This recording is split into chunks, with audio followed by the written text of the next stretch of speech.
En nuestro último estudio de Génesis vimos el capítulo 2 y vimos la hermosa relación que Dios creó entre el hombre y la mujer. Ni bien Dios creó esta relación, Satanás ya se encontraba maquinando un plan para destruirla. Como vamos a ver, en Génesis capítulo 3, la trágica caída sucede. Creo que Génesis capítulo 3 es el capítulo más triste y trágico de toda la Biblia.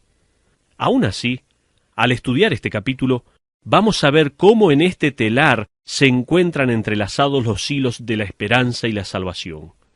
En el versículo 1a del capítulo 3 se nos dice: «Pero la serpiente era astuta más que todos los animales del campo que Jehová Dios había hecho». Vaya si Satanás es astuto. De hecho, se nos advierte en 2 ocasiones en las Escrituras a través de los apóstoles sobre su astucia.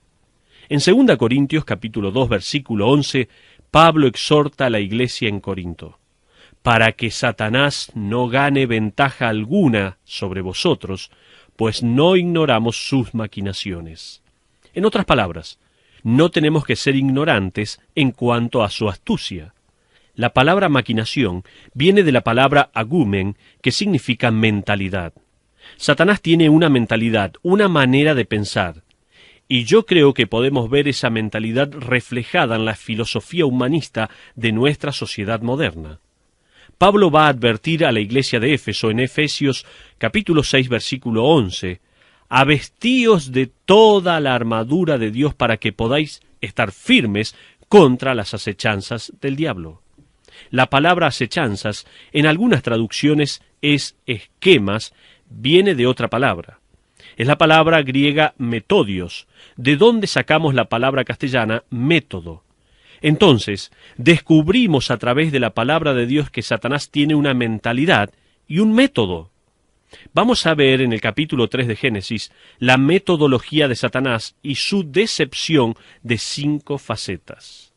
Fíjese en Génesis capítulo 3 y verá los 5 pasos que Satanás da al tentar a Eva. Satanás apareció disfrazado para engañar. El primer paso en el esquema que Satanás utilizó para tentar a Eva fue el engaño. Fíjese en el versículo 1a una vez más: «Pero la serpiente era astuta más que todos los animales del campo que Jehová Dios había hecho». Evidentemente, Satanás tomó forma de serpiente, la cual era una de las criaturas más bonitas. Tenga en mente que esto fue antes de la caída. La serpiente, como cualquier otro ser o bestia, tenía una maravillosa relación con el resto de la creación, incluyendo la humanidad. Era algo hermoso y su piel daba colores hermosos. Por ende, no había por qué temer. Tal vez los colores fueron la atracción para la mujer y eso llevó a Satanás a escoger una serpiente. Satanás se apoderó de la serpiente porque quería engañar con su parecer. Usted necesita comprender que él no anda corriendo de aquí para allá con un traje rojo, una cola larga y puntiaguda y un tridente lleno de cenizas. Él es un ángel de luz. Él va a transformarse en lo que sea necesario para poder engañarlo. En esta ocasión, con Eva, él se apareció como una serpiente. Satanás se mostró astuto en 2 maneras. Permítame mostrarle su sagacidad. Me pregunté varias veces, ¿por qué Satanás se le presentó a Eva solamente? ¿Por qué la escogió a ella? Creo que su astucia se demostraba de la siguiente manera. Primero, Satanás conocía y comprendió el modelo o el diseño de la creación de Dios. Él se le apareció a Eva cuando ella estaba sola. Fíjese en Eclesiastés capítulo 4, versículos 9 al 12a. «Mejores son 2 que 1, porque tienen mejor paga de su trabajo. Porque si cayeren, el uno levantará a su compañero. Pero ay del solo, que cuando cayere, no habrá segundo que lo levante. También si 2 durmieren juntos, se calentarán mutuamente. Mas, ¿cómo se calentará uno solo?». Ahora fíjese en esta frase: «Y si alguno prevaleciere contra uno, 2 le resistirán». Satanás comprendió perfectamente el principio de dividir y conquistar. Creo que aquí encontramos un énfasis en la necesidad de rendir cuentas mutuamente en el matrimonio. La importancia de rendir cuentas y la unidad en el matrimonio es develada aquí en la tentación a Eva. Creo que cuando uno encuentra a una persona que no está dispuesta a vivir en unidad con su cónyuge, dicha persona tampoco está dispuesta a seguir la guía divina de la palabra de Dios para él o para ella. La persona que está en rebelión con la institución de la iglesia local neotestamentaria, que está excluyendo de la comunión de instituciones que Dios ha creado, que está viviendo fuera de comunión en esa relación sin unidad, es una persona susceptible. Hay un versículo interesante en el cual el apóstol Pedro nos habla de esposos y esposas viviendo juntos en unidad y armonía. Fíjese en 1 Pedro, capítulo 3, versículo 7, la última parte. Para que vuestras oraciones no tengan estorbo. Este versículo insinúa algo fascinante. Él está diciendo que si usted como cónyuge no está viviendo una relación armoniosa, sus oraciones están siendo estorbadas. Permítame sugerirle algo. Si usted está en problemas con su cónyuge, mejor no ore. No importa si usted se levanta a las 4 de la madrugada. Si usted no resolvió un altercado con su cónyuge, Dios está interesado en su confesión. Él está interesado en una relación armoniosa entre el marido y la mujer. Así que olvídese de la máscara religiosa, arregle sus cuentas con su esposa y luego ore. Sus oraciones, entonces, no tendrán estorbo. Dios podrá responderle. En segundo lugar, Satanás no solo aparece de una manera en la cual él puede engañar, sino que pone en duda la palabra de Dios. Fíjese en el versículo 1 de Génesis capítulo 3. Pero la serpiente era astuta, más que todos los animales del campo que Jehová Dios había hecho, la cual dijo a la mujer, ¿con que Dios os ha dicho, no comáis de todo árbol del huerto? Él sugiere casualmente a Eva, ¿así que Dios dijo esto? Y si una serpiente pudiera sonreír, seguro que sonrió en ese momento. Él le dice, ¿de veras piensas que Dios quiso decir que no podías comer del fruto? Tenga en cuenta que Satanás no se presentó como un grosero y altivo. Shakespeare le puso bien cuando escribió, el príncipe de las tinieblas es todo un caballero. La serpiente vino a engañar a Eva y le hizo una simple pregunta. ¿Dios dijo esto? No obstante, él estaba sembrando en su mente una semilla de duda. Fíjese la respuesta de la mujer en los versículos 2 y 3. Y la mujer respondió a la serpiente, del fruto de los árboles del huerto podemos comer, pero del fruto del árbol que está en medio del huerto, dijo Dios, no comeréis de él, ni le tocaréis. Dios no dijo eso. Él solo dijo que no comieran de él, para que no muráis. Fíjese la tercera cosa en la tentación de Satanás. Él negó la veracidad de la palabra de Dios. Fíjese en el versículo 4, aquí ya vemos que es un poco más descarado. Entonces la serpiente dijo a la mujer, no moriréis. Damas y caballeros, cada tentación es una oportunidad para creer las palabras de Satanás o las de Dios. Dios dijo en Génesis capítulo 2, versículo 17b, porque el día que de él comieres, ciertamente morirás.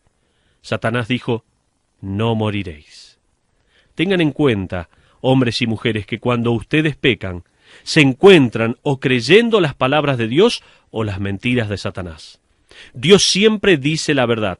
En San Juan, capítulo 8, versículo 44b, Jesús dice, cuando Satanás habla mentira, de suyo habla, porque es mentiroso y padre de mentira. Una de las cosas que Satanás va a hacer, tal como lo hizo con Eva, es sembrar semillas de duda en cuanto a las palabras de Dios, para que usted un día niegue las palabras de Dios y siga las de Satanás.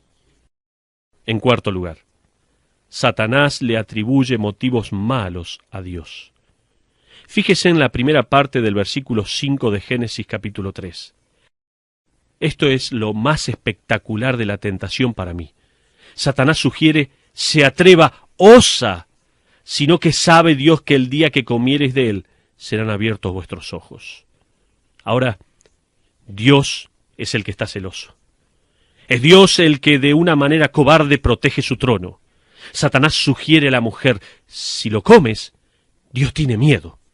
Él sabe que de comerlo seréis como Él, y solo de pensarlo tiembla. Es un Dios envidioso, es celoso de su carácter. Satanás atribuye motivos malvados y siniestros a Dios, cuando Dios tiene los mejores intereses para nosotros. Satanás pone en duda la bondad de Dios. Damas y caballeros, cuando usted y yo enfrentamos tentaciones, llegamos a la misma conclusión. Pensamos, ¿está siendo bueno Dios al no permitirme esto? Satanás dice, Dios no es tan bueno como podría ser. De ser así, Él le daría esto también. Entonces, Satanás pone en duda la bondad de Dios y le atribuye motivos malvados. En último lugar, vemos que Satanás promete bendición a cambio de desobediencia. Mire en la última parte del versículo 5, y seréis como Dios, sabiendo el bien y el mal.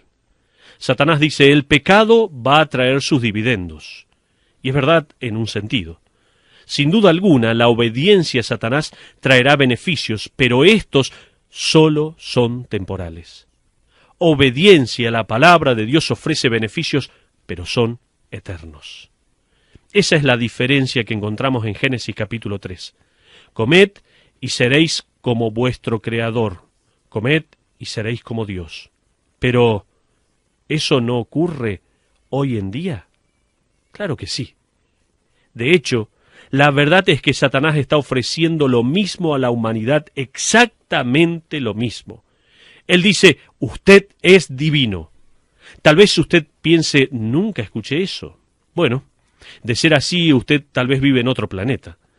No escuchó nunca el movimiento de la nueva era. La nueva era se apoya en el humanismo. Creo que en su versión final va a arrastrar con el mundo. Vamos a ser como uno de los países de Oriente con todo el misticismo y muchísimos dioses, a menos que Dios traiga un avivamiento. Estaba mirando un programa televisivo la vez pasada en el cual una señora decía estar canalizando. Si usted nunca escuchó de este término, se trata de cuando un espíritu de otro planeta o alguna forma de vida universal habita el cuerpo de un humano y a través de él mismo habla. Ese humano pasa a ser el canal por el cual el espíritu va a hablar. Esto no es nada nuevo, es tan viejo como el pecado. Mirando entonces este programa en particular, esta señora estaba canalizando un espíritu que tenía un extraño acento escocés. De ser escocés, me hubiera sentido ofendido. Finalmente, alguien de la audiencia preguntó, ¿por qué vino al planeta Tierra? Piense por un momento. Si usted reina en algún planeta, si tiene un reino, ¿para qué desaprovecha el tiempo a venir a la Tierra? Nunca me voy a olvidar la respuesta del canalizador. Sin siquiera pestañear, dijo con ese acento extraño, he venido para hacerles saber al hombre que es divino. Es la mentira de Satanás. Él dice, hombre, mujer, usted es Dios.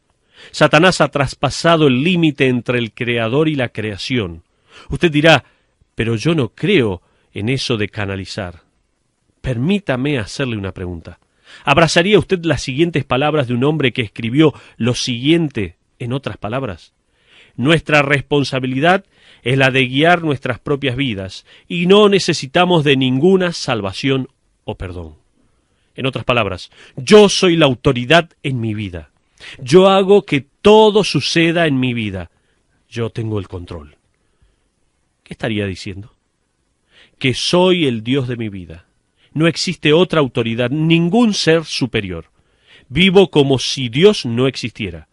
Esto no solo es posible para un incrédulo, sino para un creyente también. Fíjese el versículo 6. Y vio la mujer que el árbol era bueno para comer, atracción física, y que era agradable a los ojos, atracción emocional, y árbol codiciable para alcanzar la sabiduría, atracción intelectual. Y tomó de su fruto y comió, y dio también a su marido, el cual comió así como ella. Se dio cuenta de estas tres cosas: el atractivo emocional, físico e intelectual. Van a existir ocasiones en las cuales desobedecer a Dios va a tener todo el sentido del mundo. Van a haber situaciones en las cuales va a ser sentido común el hacer algo diferente a lo que Dios declara. Si usted habla con alguien que no está siguiendo a Dios, verá que esta persona siempre tendrá su lógica. Dios dice que más allá de que si tiene sentido para usted en este momento, va a haber un juicio que lo condenará para la muerte. Ahora, permítame darle un descubrimiento tripartito luego de haber pecado. En primer lugar, Adán y Eva descubrieron su desnudez a causa de su pecado. Mire en la primera parte del versículo 7. Entonces fueron abiertos los ojos de ambos, y conocieron que estaban desnudos. La palabra conocieron en este versículo se trata de una palabra griega que puede ser traducida como tuvieron discernimiento intelectual. De repente supieron que algo andaba mal. La segunda cosa que descubrieron fue el esfuerzo propio. Fíjese en la última parte del versículo 7. Entonces cosieron hojas de higuera y se hicieron delantales. Esto, damas y caballeros, es el primer acto religioso de la historia de la humanidad. Esta es la primera vez que el esfuerzo propio se lleva a cabo para cubrir el pecado, para hacerse mejor de lo que uno sabe que es. Adán, sabiendo que algo no estaba bien, se decide a remediar la situación por su propia cuenta. Mi amigo, permítame decirle que si usted no conoce a Cristo como su Salvador personal, usted puede ir a la iglesia, lo cual sería una gran hoja de higuera. Usted puede orar plegarias, pero también son hojas de higuera. Puede ofrendar a la iglesia, ir a los estudios bíblicos e inclusive conducir uno. Estos son todos intentos, son todas hojas de higuera. El esfuerzo humano es lo que lo está animando para librarlo de su conciencia cuando no ha lidiado con el pecado. Esto es lo que Adán y Eva hicieron. En tercer lugar, ellos descubrieron el temor. Fíjese en la primera frase del versículo 8. Y oyeron la voz de Jehová Dios. Se trata del sonido, literalmente hablando del caminar de Dios. Evidentemente, Dios había tomado alguna forma, de alguna manera, para poder ser percibido por todos los sentidos. Desconocemos qué tipo de forma. Desde luego que no era una forma humana. Continuemos con el versículo 8, que se paseaba en el huerto al aire del día, y el hombre y su mujer, fíjese lo que hicieron, se escondieron de la presencia de Jehová Dios entre los árboles del huerto. Adán y Eva descubrieron el temor. Imagínese, Adán, ahí viene Dios, puedo escucharlo. Eva, yo también lo escucho, ¡huyamos! Corrieron y se escondieron tras un árbol. Allí se encuentran, escondidos y temblando del miedo. Antes de la caída tenían una comunión perfecta con Dios. Ahora están escondidos detrás de algún arbusto. Esta es la naturaleza humana. A causa del pecado, usted y yo no huimos hacia Dios, sino que huimos de Él. No obstante, hay algo hermoso expresado en el próximo versículo, versículo 9. Mas Jehová Dios llamó al hombre y le dijo, ¿dónde estás tú? Uno huye de él, pero damas y caballeros, Dios viene hacia usted. Dios vino a solucionar la situación. Y más allá de que usted no lo quiere o tal vez no lo conoce, Dios en la persona de Jesucristo, tal como lo declara el Evangelio de Lucas, en Lucas capítulo 19, versículo 10, porque el Hijo del Hombre vino a buscar y a salvar lo que se había perdido. Vino a buscarnos. De ser por nosotros, nos quedaríamos detrás del arbusto, de no ser por su gracia. La tragedia de toda esta situación es que Adán y Eva, escondiéndose detrás del arbusto, pensaron que se podían librar de Dios. Pensaron que Dios de alguna manera no sabía. Están por aprender una lección que tanto usted como yo solemos olvidar. Dios sabe todas las cosas. al parecer, aún no se percibieron de eso. Ellos pensaron que podían esconderse tras un arbusto y no sucedería nada. Tanto usted como yo, muchas veces nos olvidamos que Dios conoce nuestro pecado. Desde temprana edad comenzamos a mostrar nuestra ignorancia en cuanto a la soberanía de Dios. Primero, lo intentamos con nuestros padres. No necesitamos que nadie nos enseñe a hacerlo tampoco. La semana pasada estaba sentado en la sala y uno de mis hijos pasó caminando con cara de complicidad. Los pequeños son muy ingenuos. De haber hecho algo malo, hubiera actuado normalmente, pero no. Él tenía la sonrisa más falsa jamás vista. Encima, pasa por al lado mío con sus manitos por detrás. Su mueca captó mi atención, y después veo que tiene las manos escondidas. ¡Qué muchachito brillante! Nosotros somos igualmente de ingenuos cuando pecamos y le damos a Dios una sonrisa piadosa, como si Él no lo viera, como si Él no supiera. Hebreos capítulo 4, versículo 13b dice así: todas las cosas están desnudas y abiertas a los ojos de aquel a quien tenemos que dar cuenta. Permítame darle la desintegración que resultó a causa del pecado. Vamos a dividirla en 4. En primer lugar, se desintegró la comunión que tenían con Dios. Mire en los versículos 9 y 10. Mas Jehová Dios llamó al hombre y le dijo: ¿dónde estás tú? Y él respondió: oí tu voz en el huerto y tuve miedo, porque estaba desnudo. Eso es mentira. Y me escondí. Él tendría que haber dicho: oí tu voz en el huerto y he pecado. Pero en cambio él dijo: estaba desnudo y me escondí. Antes de pecar había libre comunicación, ahora hay culpa. En segundo lugar, se desintegró la unidad matrimonial. Fíjese en los versículos siguientes, 11 al 12, y preste atención a esto. Y Dios le dijo: ¿quién te enseñó que estabas desnudo? ¿Has comido del árbol de que yo te mandé no comieses? Dios es como un padre, ¿no? ¿Hiciste lo que yo te dije que no hicieras? Adán no tiene escapatoria, ¿y qué hace? Y el hombre respondió: la mujer que me diste por compañera me dio del árbol y yo comí. En otras palabras, bueno, Señor, ella, la cual tú me diste, ella lo hizo. Ahora, utilice su imaginación por un momento. No lo tenemos en el relato, pero me es difícil imaginarme que Eva aceptó eso sentadita allí en una silla. Para mí que la sangre comenzó a hervir, su rostro se ruborizó, probablemente con un pisotón le dijo: ¿qué? ¿Qué quisiste decir con que yo te hice hacerlo?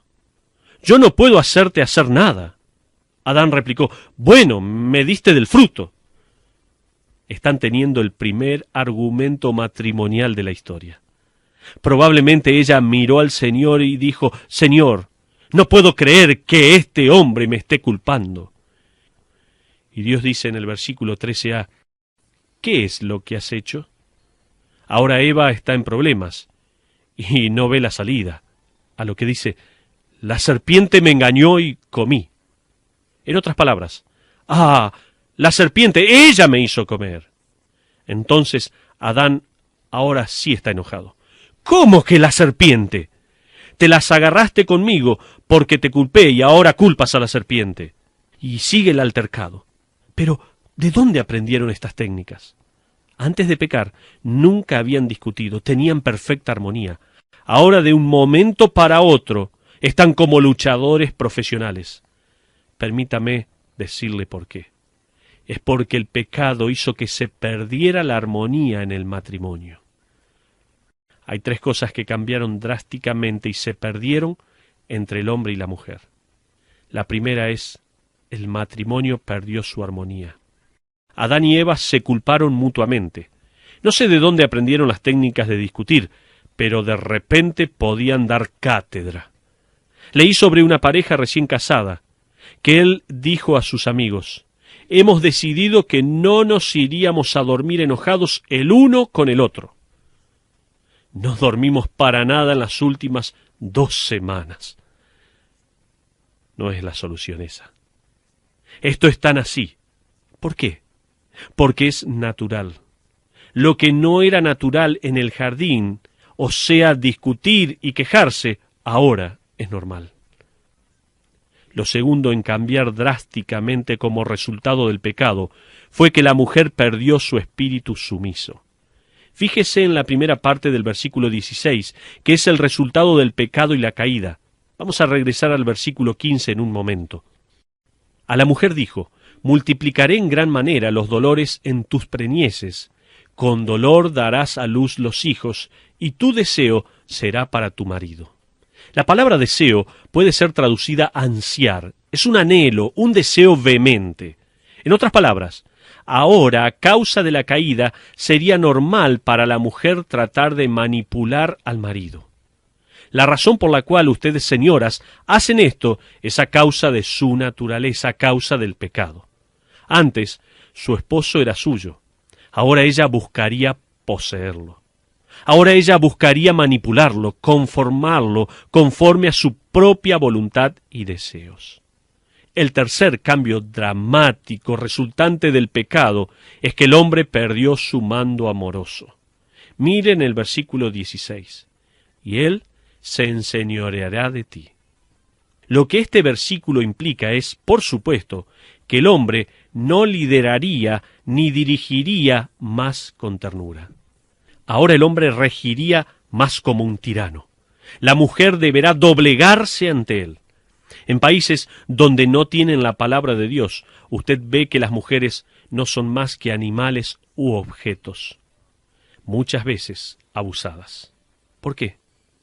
¿Por qué le es tan fácil al hombre ser un tirano? A causa del pecado. Ahora es parte de nuestra naturaleza dominar sin amor alguno. La tercera desintegración a causa del pecado es la del paraíso. Mire el versículo 17. Y el hombre dijo: por cuanto obedeciste a la voz de tu mujer y comiste del árbol de que te mandé diciendo no comerás de él, maldita será la tierra por tu causa. En otras palabras, lo que salía con toda normalidad de la tierra dejaría de ser normal. Es por eso que cuando usted planta tomates, ¿qué es lo que sale? Tomates y cizaña. Cuando planta flores, ¿qué sale? Flores y malezas. ¿Por qué? Porque con cada maleza que crece, la tierra está siendo testigo que está bajo maldición. Lo que antes era natural, ya no lo es. Continuemos con el versículo 17. Con dolor comerás de ella todos los días de tu vida. Vea lo que dice el versículo 18. Espinos y cardos te producirá. La palabra hebrea podría leerse: tanto cardos como espinos van a crecer por sí mismos. Ahora, mire en los versículos 18b al 19a. Y comerás plantas del campo, con el sudor de tu rostro comerás el pan. Yo solía pensar que el hombre tendría que sudar para poder comer pan, hasta que tuve el privilegio de leer el original. Esto significa literalmente que el hombre trabaja y transpira. Entre medio de el sudor y el trabajo se sienta a comer. En otras palabras, el trabajo es interrumpido por la necesidad de comer. Incluso cuando él se siente a comer, continuará sudando. El hombre está bajo la maldición ahora de limpiar y reparar el suelo para poder trabajar. Inclusive al comer, no puede descansar. Vea también la desintegración de la inmortalidad física. Mire en la última parte del versículo 19. Hasta que vuelvas a la tierra, porque de ella fuiste tomado, pues polvo eres y al polvo volverás. Déjeme darle el plan de Dios para librar a la humanidad en 4 pasos. Primero, se nos promete la victoria. Fíjese en los versículos 13 al 14. Entonces Jehová Dios dijo a la mujer: ¿qué es lo que has hecho? Y dijo la mujer: la serpiente me engañó y comí. Y Jehová Dios dijo a la serpiente: por cuanto esto hiciste, maldita serás entre todas las bestias, y entre todos los animales del campo, sobre tu pecho andarás, y polvo comerás todos los días de tu vida. Fíjese en la premisa. Esto es llamado el protoevangelio, es la primera promesa en el evangelio. Mire el versículo 15a. Y pondré enemistad entre ti y la mujer, entre tu simiente y la simiente suya. Hay dos maneras de interpretar esto, ambas correctas. Una es inmediata y la otra es profética. La primera interpretación es que la simiente, la semilla de la mujer, o sea, la mujer que sigue a Dios, va a estar en enemistad con la simiente de la serpiente. Habrá una discordia continua desde este instante hasta que Dios reine entre aquellos que creen en Dios y aquellos que no. Habrá una guerra. Fíjese que existe una declaración profética también. Hay un cambio de plural a singular. Tu simiente, suya. En el versículo 15b, ésta te herirá en la cabeza y tú le herirás en el calcañar. Ahora, ¿qué significa cuando dice que la serpiente le herirá en el calcañar? Me dijeron, nunca lo he experimentado, que si una serpiente lo muerde, el lugar donde causaría menos efecto sería en el calcañar. En otras palabras, lo que él está diciendo de la serpiente es, vas a morder en el tobillo del Salvador, pero no tendrá ningún efecto. Él te herirá en la cabeza. Ahora, si usted quiere matar a una serpiente, usted no le quita la cola, tampoco le pisa la cola, sino la cabeza. Esto significa que al final Satanás es llevado a la ruina. Esa es la promesa de Jesucristo. ¿A dónde sucederá esto? ¿A dónde sucederá la herida en la cabeza? En la cruz.